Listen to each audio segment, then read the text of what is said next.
ஆண்டவர் மீட்பருமாகி இயேசு கிறிஸ்துவினால் உண்டாகிற சமாதானம் நன்மை சாம்பல் புதன் ஆராதனையிலே கலந்து கொண்டிருக்கின்ற உங்கள் யாவருக்கும் பரிபூரணமாய் உண்டாவதாக. சாம்பல் புதன் கிழமை என்பது இந்து காலத்தினுடைய துவக்க நாள். இந்த 2025 ஆண்டின் தவ காலங்களை இன்று நாம் இந்த பரிசுத்த ஆராதனையோடு துவங்குகிறோம். இதில் தொடங்கி தொடர்ச்சியாக 40வது நாள் பரிசுத்த வாரத்திற்குள்ளாக நாம் அடியெடுத்து செல்வோம். அந்த பரிசுத்த வார நாட்களிலே ஒவ்வொரு நாளும் இறைவனோடு நடந்து செல்லுகிற ஒரு அனுபவம். எருசலேமிற்குள்ளாக ஆண்டவர் தம்முடைய சீடர்களை அழைத்து சென்றார் அல்லவா? எருசலேமிற்குள்ளாக அழைத்து செல்லும் போது தோமாவிடம் அவர் சொல்லுகிறார், சீடர்களிடம் சொல்லுகிறார், வாருங்கள் எருசலேமுக்கு போவோம் என்று சொன்னவுடனே தோமா பதிலுரைக்கின்றார், வாருங்கள் அவரோடு கூட சென்று எருசலேமிலே மரித்து போவோம். அவர் சொன்ன வார்த்தை இல்லையா? எருசலேமிற்கு போவோம் வாருங்கள் அப்படின்னு சொன்ன உடனே உடனடியாக அவர் ஆன்சர் பண்றாரு, வாருங்கள் அவரோடு சென்று நாம் மரிப்போம்.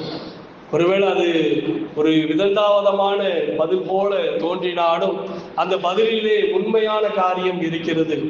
ஆண்டவரோடு நாம் மரித்தால்தான் ஆண்டவரோடு கூட எழுப்பப்படுவோம்.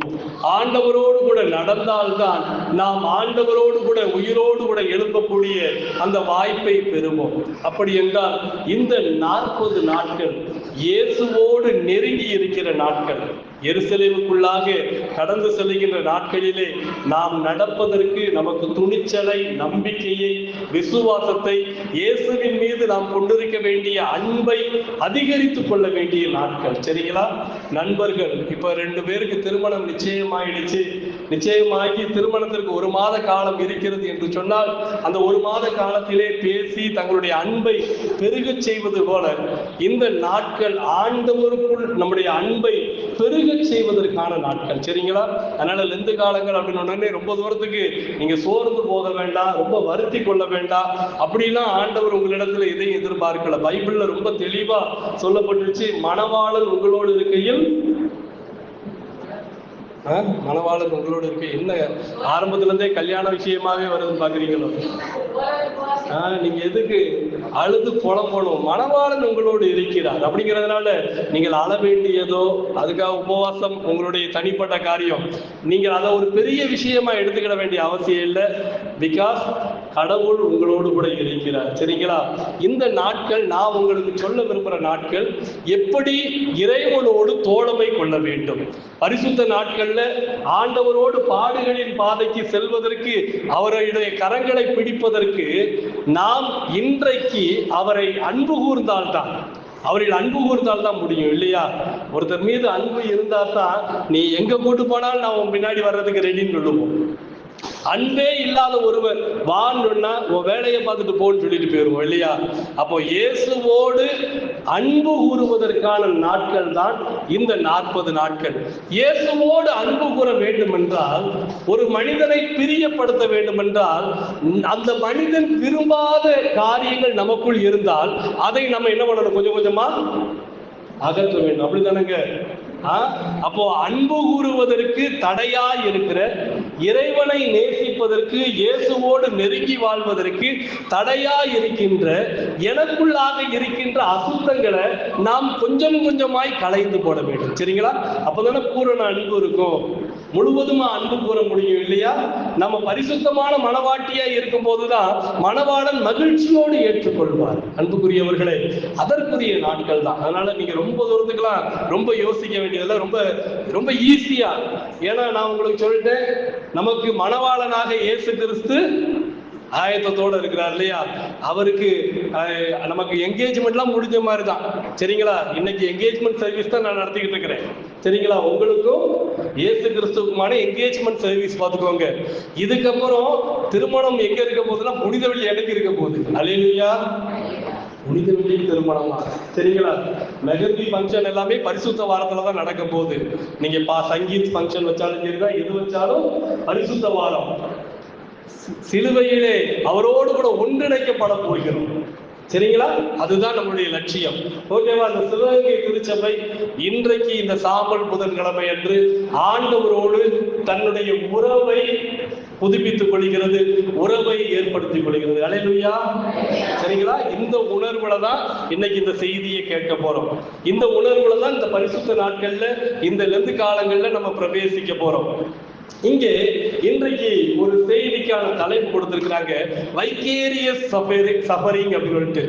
லெந்து காலங்கள் நம்மை ஒரு துன்பத்தை பிறருக்காக ஏற்றுக்கொள்ளுங்கள் அப்படிங்கிற ஒரு சஃபரிங், துன்பத்தை ஏற்றுக்கொள்ளுங்கள், வைக்கேரியஸ் சஃபரிங் அப்படிங்கிற ஒரு வார்த்தை, பிறருக்காக துன்பத்தை ஏற்றுக்கொள்வது. வைக்கேரியஸ்னா அதுதான் அர்த்தம். பொதுவா ரோமன் கத்தோலிக்க திருச்சபைகள்ல இப்ப நான் என்ன பாஸ்டர் அப்படின்னு சொல்லிடுறீங்க, இல்லைன்னா பிரீஸ்ட் அப்படின்னு நம்ம சொல்லிடுறோம் இல்லையா? ரோமன் கத்தோலிக்க திருச்சபையில ஒரு வார்த்தை பயன்படுத்துவாங்க, விக்கார் அப்படிங்கிற ஒரு வார்த்தை. விக்கார், இந்த கேம்பஸ்க்கு விக்கார் யாரு, இந்த பாரிஷ்க்கு விக்கார் யாரு, VICAR அப்படிங்கிறது. இந்த விக்கார் அப்படிங்கிற வார்த்தையும் இந்த வைக்கேரியஸ் அப்படிங்கிற வார்த்தையில தான் வந்திருக்குது. இந்த வைக்கேரியஸ் அப்படிங்கிற வார்த்தை ஒரு லத்தீன் சொல்ல இருந்து வந்துச்சு. அதற்கு என்ன அர்த்தம்னா சப்ஸ்டிடியூட், நீங்கள் பதிலாளாக மாறுங்கள், பதிலாளாக மாறுங்கள். சரிங்களா? இப்ப என்னை நேசிக்கிறவருக்கு ஒரு துன்பம் வருகிறது என்றால் நான் என்ன சொல்லணும்னா, இந்த அடியை நான் வாங்கிக் கொள்கிறேன், அவருக்கு இந்த அடியை கொடுக்காதே. சரிங்களா? முதல் பாடம் இதுதான். இந்த லெந்து காலத்துல மணவாளனோடு நாம் நெருங்கி வாழ வேண்டும் என்றால் இந்த மணவாளன் என்ன செய்கிறாரு, எனக்கு வர வேண்டிய அடியை நான் வாங்கிக்கிறேன். ஏன் இந்த மணவாளன் ரொம்ப ஸ்பெஷலா இருக்கிறாரு, இந்த மணவாளன் ஏன் நமக்கு ரொம்ப அன்புக்குரிய சிறப்பானவரா இருக்கிறாருன்னா, நான் பட வேண்டிய அடியையும் வேதனையையும் பதிலாளாக இருந்து அவர் பெற்றுக்கொண்டார். விக்கார், ஜீசஸ் த விக்கார், அவர்தான் என்னுடைய பாவங்களுக்கு பதிலாளாக இருந்தார். அப்ப இந்த லெந்து காலங்கள் வைக்கேரியஸ் சஃபரிங். நீங்க யோசித்து பாருங்க, பிறருக்கு ஒரு காஃபி போட்டு கொடுத்துட்டாவே சந்தோஷப்படுவாங்க, அப்படிதானே? அப்படிதானங்க? காஃபி போட்டு கொடுத்தாவே சந்தோஷப்படுவாங்க. பிறர் வாங்க வேண்டிய தண்டனையை நாம் முன் வந்து வாங்கினால் அதுல எவ்வளவு சந்தோஷம் இருக்கும், சரிங்களா? அது பல மடங்கு சந்தோஷத்தை கொடுக்கும். இந்த லெந்து காலங்கள், இந்த சாம்பல் புதன், அந்த ஒரு வாழ்க்கையை நாம் இயேசு கிறிஸ்துவுக்குள்ளாக தொடங்க அழைக்கப்படுகின்றோம். இனி நீங்க இந்த மணவாளனுக்காக, மணவாளன் ஒன்றும் தப்பு பண்ணிட்டு நிக்கல இல்லையா? எனக்காக நீ வாதிடு, எனக்காக நீ பதிலாளாக அடி வாங்குன்னு மணவாளன், நம்ம மணவாளன் தப்பு செய்து உங்களை எனக்கு பதிலா நீ சொல்லிடு அப்படின்னு சொல்லுவாங்களா? ஆபிரகாம் இருந்தாரு, ஆபிரகாம் போய் தன் மனைவிட்ட சொல்றாரு, என் உயிர் தப்பிக்கணும்னா நீ மனைவிங்கிற ஸ்தானத்தை சொல்லக்கூடாது, நீ எப்படி சொல்லணும்? இதெல்லாம் தெரிஞ்சிருக்கு இல்லையா? சகோதரின்னு சொல்லணும். அந்த அம்மா தலையில் அடிச்சிருக்கும் இல்லையா? உன்னை நம்பி கல்யாணம் பண்ணிட்டு வந்தா, நீ பெரிய ஆளுங்க இருக்குது எங்க வீட்டுல உள்ளவங்கெல்லாம் உன்னை நம்பி அனுப்பி விட்டா, உன்னை நம்பி என் சொந்தக்காரனெல்லாம் விட்டுட்டு நான் என்ன பண்ணேன், நீ பட்டணத்துக்கும் பரதேசம் போற மாதிரி புறப்பட்ட, உன் பின்னாடியே நான் வந்தா கடைசியில் நீ என்ன சொல்ற? சகோதரி. அப்போ மனுஷன் தான் பதிலால் தேடுவோம், தனக்காக ஏதாவது ஒரு பதிலால் கிடைக்க மாட்டாங்களா? தன்னுடைய துன்பத்தை, தன்னுடைய வேதனைய இன்னொருவர் மேல எப்படியாச்சும் செலுத்திட முடியாதா? தான் செய்த தப்பை கூட பிறர் மேல தூக்கி போடுறதுக்கு ஆசைப்படுவோம் மனுஷன். சரிங்களா? நீங்க சின்ன பிள்ளைகள்ல இருந்தே பாருங்களேன், சின்ன பிள்ளை ஏதாச்சும் ஒரு தப்பு பண்ணிருக்கோம், ஏய் நீ தப்பு பண்ணியான்னு கேட்டா, நான் இல்ல அக்கா தான் செஞ்சா அப்படின்னு சொல்லுவோம், தம்பி தான் செஞ்சான் அப்படின்னு சொல்லுவோம். எப்படி சொல்றது? இந்த மனுஷனுக்கு இயல்பாவே அந்த மனுஷனுடைய உள்ளத்துல இந்த தவறு செய்தா யார் மேலேயாவது தூக்கி போடணும்னு சொல்லிட்டு நினைக்கிற நினைப்பு இருக்கும். இறைவன் என்னைக்காச்சும் நினைச்சிருக்கிறாரா? இறைவன் அப்படி நினைக்க மாட்டார். அதனாலதான் அவருடைய ஸ்தானம் உயர்வாக இருக்கிறது. அப்படிங்கிறதுனால இன்றைக்கு ஆண்டவர் நம்மிடம் எதிர்பார்ப்பது, நீங்கள் ஒருவருக்கொருவர் அந்த வைக்கேரியஸ் சஃபரிங், ஒருவருக்காய் ஒருவர் துன்பப்படுங்கள், ஒருவருக்காய் ஒருவர் துன்பப்படுங்கள். ரோமர் 12ஆம் அதிகாரத்துல அநேக வாக்கியங்கள் சொல்லப்பட்டிருக்கோம். அதுல ஒரு குறிப்பிட்ட வாக்கியம் பாத்தீங்கன்னா, அழுகிறவர்களோடு நீங்கள் அழுங்கள் அப்படின்னு ஒரு வார்த்தை போட்டிருக்கோம். இயேசு கிறிஸ்துவ சொல்லுவாரு, நாங்கள் குழந்தையிலும் நீங்கள் கூத்தாடவில்லை என்று சொல்ல வேண்டாம், நீங்கள் நாங்கள் குழந்தைனா நீங்க என்ன பண்ணணும்? கூத்தாடணும். அந்த அக்கார்டிங் டு அந்த சிச்சுவேஷன் அப்படியே புரிஞ்சுக்கிட்டு அவருடைய பாரத்தை ஏற்றுக்கொள்ளுங்கள். அதான் ஆண்டவர் விரும்புறாரு. இயேசு கிறிஸ்து சிலுவையை தூக்கிட்டு போறாரு. அப்போ சிலுவையை தூக்கிட்டு போகும்போது சீடர்கள்லாம் ஓரமா இருக்கிறாங்க. ஒரு மனுஷன் வர்றான், அவன் மீது அழுத்தி அந்த சிலுவையை வைக்கப்பட்டது. சீமோன் என்ற மனிதன் அவன் ஆசைப்பட்டு அந்த சிலுவையை வாங்கல, பார்த்துக்கோங்க. அவனை கம்பல் பண்ணி வற்புறுத்தி ஆண்டோடைய சிலுவையை அவன் மீது வைத்தார்கள். கம்பல் பண்ணி சிலுவையை வைத்த அந்த மனிதன் பின்னாட்கள்ல பேராயராக உயர்ந்தாராம். அல்லேலூயா. திருச்சபையில இன்னைக்கும் பேச்சு இருக்குது, பேதுரு தான் பேராயரா, இல்லைன்னா இந்த சீமோனு பேராயரான்னு இன்றைக்கு அளவுக்கு பேசிக்கிட்டு இருக்கிறாங்க. சிலுவையை ஏற்றுக்கொண்ட ஒருவன் பேராயரா இருப்பானா, சிலுவை நாதரை புறக்கணித்த ஒருவன் பேராயரா இருப்பான்லாம் பெரிய தீசிஸ் ஓடிக்கிட்டு இருக்குது, பார்த்துக்கோங்க. அப்போ பாரத்தை அதாவது அழுத்தி கம்பல் பண்ணி சுமந்த ஒருவனே உயர்ந்திருக்கும் போது அதை தாமாக ஏற்றுக்கொள்ளும் போது அதற்குரிய உயர்வு வேற, பார்த்துக்கோங்க. என்னை பின்பற்றுங்கள் என்று ஆண்டவர் சொல்றாரு. இன்றைக்கு இத பகுதியை தான் நம்ம பார்க்க போறோம். முதலாவது நம்ம வாசிக்க கேட்ட பகுதியில எலியா ஒரு பெரிய மனுஷன், ராஜா முன்னாடி போய் சாதாரணமாக அந்த தீர்க்க தரிசன வார்த்தைகளை சொன்ன ஒரு மனிதன். சாதாரணமாக தீர்க்க தரிசன வார்த்தை அப்படின்னா, தீர்க்க தரிசன வார்த்தை சாதாரணமானது கிடையாது, அது ரொம்ப ரொம்ப பவர்ஃபுல். பார்த்துக்கோங்க, தீர்க்க தரிசன வார்த்தை ரொம்ப பவர்ஃபுல். அது யாருக்கு எதிரானது? ராஜாவுக்கு எதிரானது, அதிகாரங்களுக்கு எதிரானது. அந்த அதிகாரங்களுக்கு எதிரான வார்த்தையை மிக சாதாரணமாக போய் சொல்லி வந்தார். அந்த நேரத்துல சீதோன்கிற பட்டணத்துக்கு அவர் போறாரு. போகும்போது அங்கே ஒரு பெண் 2 விறகுகளை, சுள்ளிகளை பொறுக்கி கொண்டிருக்கிறார் என்று திருமறை சொல்லுகின்றது. அவள் பொறுக்கி கொண்டிருக்கும் போது அந்த இடத்திற்கு சென்ற எலியா அந்த பெண்ணிடம் கேட்கிறார், எம்மா நீ குடிக்கிறதற்கு பாத்திரத்தில் தண்ணி கொண்டு வா அப்படின்னு கேட்டார். குடிக்கிறதுக்கு பாத்திரத்துல தண்ணி கொண்டு வா. அந்த அம்மா அந்நேரமே இல்லைன்னு சொல்லியிருக்கணும், இல்லையா? இல்லைன்னு சொல்லியிருந்தா போயிருப்பாரு. அந்த அம்மா என்ன நினைச்சிட்டாங்க, தண்ணி தானே கேட்குறான் அப்படின்னு நினைச்சிட்டு தண்ணி எடுத்துட்டு வரலான்னு உள்ள போன உடனே நிப்பாட்டுறாரு. ஏம்மா எனக்கு தண்ணி மட்டும் போதாது, நம்ம ஊர்ல சொல்றாங்க இருக்கிறதுக்கு இடம் கொடுத்தா அப்படின்னு சொல்லுவாங்க, இல்லையா? எதுக்குமே தலையாட்ட பயமா இருக்குது. ஏதாச்சும் ஒரு உதவி செஞ்சா அடுத்து டப்புன்னு என்ன பண்ணிடுறாங்க, சூழ்ந்துக்கிறாங்க. ஒரு விஷயத்துக்கு நம்ம யோசித்து பாருங்களேன். நம்ம சில நேரங்கள்ல யாருக்காச்சும் ஒரு உதவி செய்வோம், அவங்க என்ன நினைப்பாங்கன்னா உதவியை பெற்றுக்கொண்டு அப்படி போயிட மாட்டாங்க. அடுத்து பார்த்தா நம்ம மட்டும்தான் உதவும் கரங்கள் போல மாத்திடுவாங்க. அப்புறம் நம்மளே கஷ்டப்பட்டுருவோம். இந்த ஏரியாவுக்கு பாருங்க, தண்ணி வேணும்னு கேட்டாங்க. அந்த அம்மா ஓகேன்னு சொன்னோன்னு, இல்லம்மா எனக்கு இப்ப பசிக்குது, எனக்கு ஒரு அப்பம் கொண்டு வா அப்படின்ட்டாங்க. அந்த அம்மாவுக்கு இப்போ நிலைமை என்னன்னா, அந்த அம்மா வீட்டுல மாவு ஒரு கைப்பிடி தான் இருக்குது. அந்த அம்மாவுக்கு எண்ணெய் கொஞ்சம் தான் இருக்குது. அதை சாப்பிட்டுட்டு சாகணும்னு இருக்கிற ஒரு ஃபேமிலி. அப்போ எவ்வளவு பெரிய துன்பத்தை சுமக்கின்ற ஒரு பெண்ணாக அவள் இருப்பாள். அவளுடைய லைஃப்ல எது மிஞ்சி இருக்கிறது? அன்றைக்கு தேவ ஊழியக்காரனாகிய எலியாவை அவள் சந்தித்த பொழுது, the day, அந்த மொமெண்ட் அவள் லைஃப்ல என்ன இருந்துச்சுன்னா, அவள் லைஃப்ல அந்த ஒரு கைப்பிடி மாவு தான் இருந்துச்சு. அவளுடைய எதிர்காலம் அப்படின்னா, இந்த கைப்பிடி மாவை உண்டு நான் சாக போகிறேன். அந்த அம்மாவுக்கு அந்த விதத்துல கொஞ்சம் நல்லா இருந்துட்டு, நல்லா சாப்பிட்டு சாகணும்னு. இதுக்கு பேர் தான் ஸ்ட்ரெஸ் ஈட்டிங் பாய்ங்க, சரிங்களா? ரொம்ப ஸ்ட்ரெஸ் வந்துருச்சுன்னா ஒரு கூட்டம் பார்த்தீங்கன்னா நல்லா சாப்பிடும், ஆனா உடம்புல ஒட்டவே விட்டாது. காரணம் என்ன? மன அழுத்தம். இது ஒரு விதமான ஒரு நோய். சாப்பிட்டுக்கிட்டே இருக்கிறாங்க, அழுதுகிட்டே இருக்கிறாங்க, சாப்பிட்டுக்கிட்டே இருக்கிறாங்களா யோசிக்காதீங்க. அவங்களுக்கு ஸ்ட்ரெஸ்ல என்ன பண்றதுனே தெரிய மாட்டேங்குது, வேற வழியே இல்லை. இதையாவது ஆகாரத்தையாவது போட்டுக்கிட்டே இருப்போம். ஸ்ட்ரெஸ் ஈட்டிங்கிறது ஒரு டயட், நிறைய பேர், சரிங்களா? அப்படிலாம் நிறைய பேர் இருக்கிறாங்க. இந்த அம்மா பாருங்க, கடைசி நேரத்தில் இதை நான் சாப்பிட்டுட்டு சாக போறேன். உடனே இவர் சொல்றாரு, அந்த சாப்பாட்டுல எனக்கு நீ ஒரு முதல் பங்கை. இங்க பாருங்க, அவ என்ன நினைச்சிட்டா, கொஞ்சம் தாண்டா இருக்குது, இதை சாப்பிட்டுட்டு சாக கூட விட மாட்டியா, சாப்பிடாம பசியோட நான் சாகணும்னு நினைக்கிறியா அப்படின்னு நினைச்சாங்க. ஆனா அவள் புரிந்து கொள்ளவில்லை, உன் துன்பத்திலே நான் பங்கெடுக்கிறேன் என்று எலியா சொன்னான். அல்லேலூயா. நிறைய பேருக்கு தெரிய மாட்டேங்குது, என்னடா நானே கஷ்டத்துல இருக்கிறேன், நானே நஷ்டத்துல இருக்கிறேன், இதுல என்ன கொடுக்க வேண்டி இருக்குது அப்படின்னா, உன் துன்பத்திலே பங்கு பெறுவதற்காகத்தான் ஆண்டவர் இந்த நாளை குறித்திருக்கிறார், இந்த மனிதனை அனுப்பி இருக்கிறார். அப்போ துன்ப நேரத்துல நீங்க பரிசுத்தவான்களுக்கு செய்கின்ற அந்த திருப்பணிவிடையானது இறைவன் உங்களோடு துன்பத்திலே பங்கு கொள்ளுகிறார் என்பதனுடைய அடையாளம்.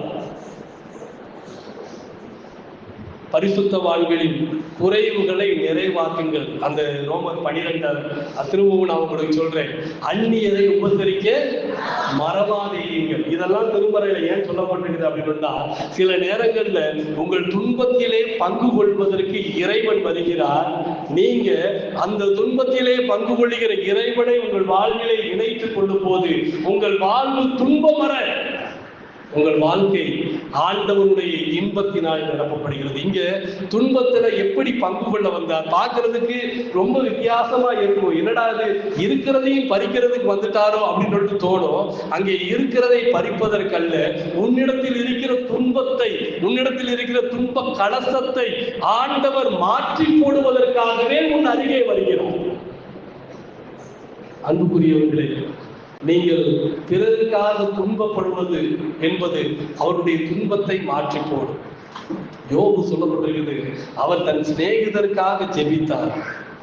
சிநேகிதருக்காக ஜெபித்தார். ஜெபம் அப்படின்னு உடனே நீங்க நம்ம இப்ப சொல்ற மாதிரி சும்மா அப்படி போல்டா செய்யறதுலாம் கிடையாதுங்க. பைபிள் படி ஜெபம்ங்கிறது சும்மா போல்டா இப்படிலாம் செய்யறது கிடையாது. ஜெபம் என்றால் விசுவாசம், ஜெபம் என்றால் கண்ணீர், ஜெபம் என்றால் அழுகை, ஜெபம் என்றால் தாழ்மை, ஜெபம் என்றால் தன்னுடைய முகம் முழங்காலிலே பட விழுந்து கிடப்பது, ஜெபம் என்றால் உபவாசம், ஜெபம் என்றால் தாகம், ஜெபம் என்றால் ஆண்டவருடைய சமூகத்தை விட்டு பிரியாமல் இருப்பது. அதுதான் ஜெபம். அந்த நேரத்துல நீங்க பாத்தீங்கன்னா வேதம் சொல்லுகிறது, யோபு ஜெபித்தார். அப்ப யோபு எப்படி கண்ணீரோட இருந்திருப்பாரு? கர்த்தர் தன்னுடைய சிநேகிதர்களுடைய சிறையிருப்ப மாற்றி போனார். அன்புக்குரியவர்களே, பிறருடைய வாழ்க்கையில இருக்கிற விடுதலையை ஆண்டவர் உங்கள் கையில கொடுத்திருக்கிறாரு. அவங்களுடைய துன்பத்திலே நீங்கள் கலந்து கொள்ளாமல் அவர்களுக்கு விடுதலையை பெற முடியாது. அதனாலதான் பிலிப்பியர்ல 2வது அதிகாரத்துல சொல்லப்பட்டிருக்குது, அவர் தம்மை தாமே வெறுத்து அடிமையின் குடும்பம் எடுத்து மனுஷர் சாயலானார். மனுஷராகவே வர முடியாமல் இருந்தால் ஆண்டவரால் மனிதரின் துன்பத்தை நீக்க முடியாது. மனுஷராகவே வர முடியாமல் இருந்தால் மனுஷனுக்கான மீட்பராக அவரால் மாற முடியாது. புரியுதுங்களா நான் சொல்றது? இல்லைன்னா ஆட்கள் சொல்லுவாங்க இல்லையா, கடவுளை வர சொல், மனிதனை என்ன போல அவர் மனிதனாக உலாவட்டும், மனிதனாக சிந்திக்கட்டும், அப்போ என்னுடைய வழிகள் தெரியும் அப்படின்னு சொல்லிட்டு நம்ம ரொம்ப சாதாரணமா பேசிடுவோம். இங்கே ஆண்டவர் அதற்காகத்தான் இறங்கி வருகிறார். அன்புக்குரியவர்களே, இயேசு நமக்கான பதிலாக, ஜீசஸ் த விக்கார், அவர்தான் ஒரே பதிலாக. அந்த பதிலால் தன்னுடைய பணிகளை செய்ய புறப்படுகிறார். நீங்க மார்க்கு 8வது அதிகாரத்தில் நீங்க வாசிக்கும் போது சொல்லப்பட்டிருக்குது, அவர் சொல்றாரு, வேத பாரகர்களாலும் மூப்பர்களாலும் நான் காட்டி கொடுக்கப்பட்டு சிலுவையிலே மறிக்கப் போகிறேன், ஐ ஆம் ரெடி அப்படின்னு சொல்லிட்டு அவரு ரொம்ப சந்தோஷமா தைரியமா அதை சொல்றாரு. சொல்லும் போது பேதுருவுக்கு அப்படியே உதறல் எடுத்துருச்சு. அன்புக்குரியவர்களே, அவர் மறிக்க போகிறேன் அப்படின்னு சொல்றாரு. இப்ப பேதுருவுக்கு தெரிஞ்சிருச்சு. என்ன தெரிஞ்சிருச்சுன்னா, இவர் மறித்தார், பின்னாடி சுத்திக்கிட்டு இருக்கிற நம்மளையும் என்ன பண்ணுவாங்க? துரத்துவார்கள். அவருக்கு நல்லா தெரியும். சரிங்களா? அவளுக்கு அந்த அறிவுலா இருந்துச்சு. அதனாலதான் இயேசுவுக்கு துன்பம் இல்லாமல் செய்து விட்டால், இயேசுவுக்கு பிரச்சனை இல்லாமல் செய்து விட்டால் நமக்கு பிரச்சனை இல்லைன்னு நினைச்சேன். புரியுதுங்களா? பிரச்சனையே இருக்கக்கூடாதுங்க அப்படின்னு நிறைய பேர் விரும்புவாங்க. பிரச்சனையே இருக்கக்கூடாதுங்க. பிரச்சனையே இல்லாமலாம் வாழ முடியுமாங்க? யோசித்து பாருங்க. பிரச்சனையே இல்லாம வாழ முடியுமா? நம்ம ஊர்ல அழகா நிறைய பழமொழிகள்லாம் இருக்குது. பிரச்சனைன்னு சொல்லிட்டு கோவிலுக்கு போனா அங்க எங்க ஊர்ல ஜங்கு ஜிங்குன்னு ஆடிச்சுப்பாங்க இல்லையா? அப்போ எல்லா இடத்துலயும் பிரச்சனைங்கிறது காமன் பார்த்துக்கோங்க. பிரச்சனைங்கிறது காமன். அது உடல் உபாதையா இருக்கலாம், இல்லைன்னா பண பிரச்சனை, பலவிதமான நம்முடைய சோர்வுகள், தோல்விகள், நஷ்டங்கள் எதுவாக இருக்கலாம். பிரச்சனை காமன். பிரச்சனைங்கிறது காமன், எல்லாருக்கும் இருக்கிறது தான். ஆண்டவர் சொல்றாரு, மனுக்குளம் பிரச்சனையில இருக்குது, அந்த பிரச்சனையை மாற்றுவதற்கு சிலுவைக்குள்ள நான் போயே ஆகணும்பா அப்படின்னு சொல்லும் போது பேதுரு சொல்றாரு, பிரச்சனை இல்லாம இருக்கலாமே, பேதுரு பாருங்க, இங்க மட்டும் கிடையாது, மத்தேயுல பாத்தீங்கன்னா 16வது அதிகாரத்துல இருக்கும். 17வது அதிகாரத்துக்கு போயிட்டீங்கன்னா அங்க ஆண்டவர் மறுரூப மலைக்கு கூட்டு போவாரு. அங்க மறுரூப மலையில எலியா, மோசே எல்லாரையும் பார்த்தோன்னே இவங்களுக்குலாம் ஒரு கூடாரம், நமக்கு ஒரு கூடாரம் கூட்டி இங்கே இருந்துருவோமா, பிரச்சனை கிடையாது. புரியுதுங்களா? பிரச்சனை இல்லாத ஒரு வாழ்க்கை. எத்தனை பேருக்கு ஆசை, எனக்கு புறாவை போல் சிறகு இருந்தால் அப்படியே அந்த சிறகை விரித்து அடித்து பறந்து கண்மலையின் மேல் போய் உட்கார்ந்துருப்பேன். தாவீது சொல்றாரு சங்கீதத்துல. அரண்மனையில இருக்கிற அவர் சொல்றாரு, புறாவை போல எனக்கு சிறகு இருந்துச்சுன்னா அவரு எவ்வளவு பெரிய மனுஷன் பாருங்க. நம்ம ஊர்ல ஒரு பாட்டு பாடுவோம், சின்ன சிட்டுக்குருவியே சின்ன சிட்டுக்குருவியே உன்னை சந்தோஷமா படைச்சது யாரு, அங்கு இங்கும் பறந்துகிட்டு ஆனந்தமா திரிகிறியே, அழகாக படைத்தது யாரு அப்படின்னு சொன்னதுக்கு அப்புறம் அந்த சிட்டுக்குருவி சொல்லுவோம், ஐயோ ஐயோ உனக்கு தெரியாதா, அந்த ஆண்டவர் இயேசு இருக்கிறார், உன்ன உணவு கொடுக்கிறார், உடுக்க உடை கொடுக்கிறார். சரி சொல்லிட்டாங்க இல்லையா, முடிச்சிருக்கணும். ஆனாலும் நம்ம ஆள் முடிக்க மாட்டான். திரும்ப ஆமாஞ்சிட்டு குருவியே திரும்ப பாடுவாரு, ஆமாஞ்சிட்டு குருவியே உன சிறகை எனக்கு தந்திடுவாயா, உன்னை போல பறந்துக்கிட்டு உல்லாசமா பறப்பதற்கு உன் சிறகை எனக்கு தந்துடுவியா. இவன் பாருங்க, கை முக்கியமா சிறகு முக்கியமா? நம்ம கையை எடுத்துட்டு சிறகை வச்சுட்டா எப்படி இருக்கும்? யோசித்து பாருங்க, கொஞ்சம் கூட யோசிக்கிறது இல்லை. எப்படி சாப்பிடுவேன்? 5 விரல் இருக்குது, அதை வச்சுதானே சாப்பிடணும். அப்போ ஹியூமன் நம்மளுடைய உடம்பு கூறு அது ஒரு விதத்துல இருக்குது. ஆண்டவன் நம்ம நேர்த்தியாய் படைத்திருக்கிறார். அதுக்கப்புறம் அந்த சின்ன சிட்டுக்குருவி பாத்தீங்கன்னா தலையில டப்புன்னு அடிக்கும். ஏன்? உங்களைத்தான அவர் ரொம்பவும் நேசிக்கிறார். அது உனக்கு தெரியலையா அப்படின்னு கேட்குது பார்த்துக்கோங்க.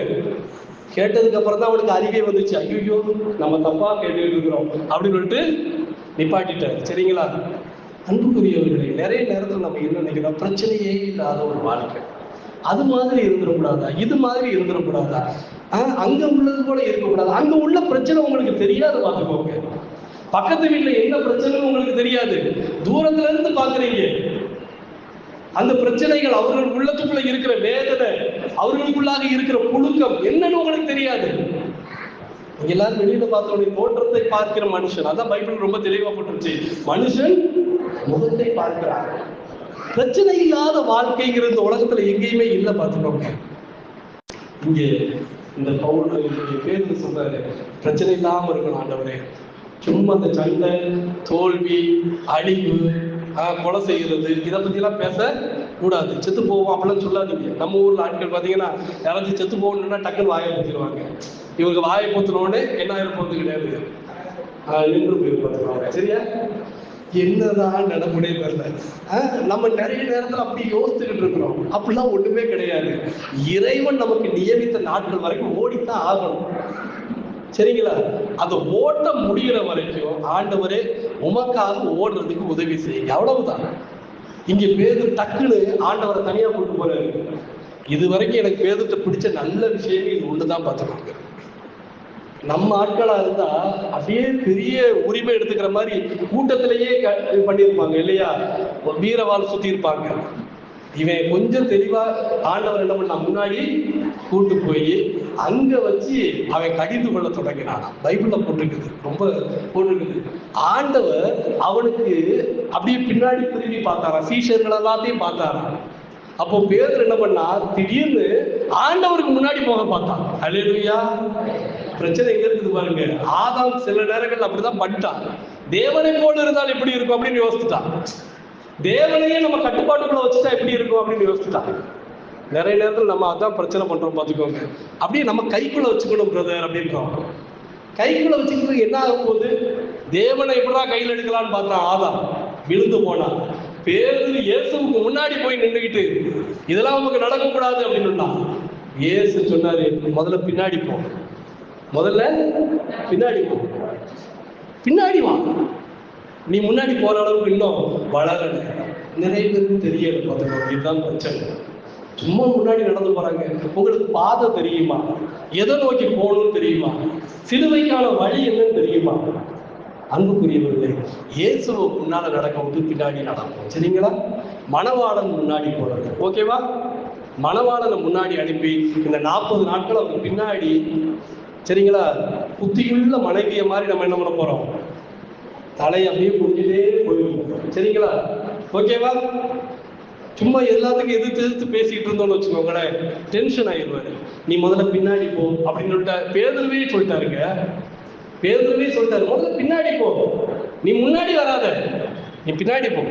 சீஷர்கள் எல்லாரும் இருக்கிறத பார்த்துட்டு சொன்னாரா, நீ பின்னாடி போ. அன்புக்குரியவர்களே, இந்த காலம் இயேசுவின் பின்னே செல்லக்கூடிய காலம். ஒருவன் என்னை பின்பற்றி வர விரும்பினால் அவன் தன்னைத்தான் நிறுத்து தன் சிலுவையை எடுத்துக்கொண்டு என்னை பின்பற்றி வர கடவுள். இன்னொரு இடத்துல போட்டிருக்குது, அனுதினமும் என்னை பின்பற்றி வர கடவுள். எனவே இப்ப நான் உங்களுக்கு அந்த வார்த்தையை தான் சொல்றேன், அனுதினமும் நீங்கள் அவரை பின்பற்றி செல்லுங்கள். கர்த்தர் உங்களை ஆசீர்வதிப்பாராக. ஆமென்.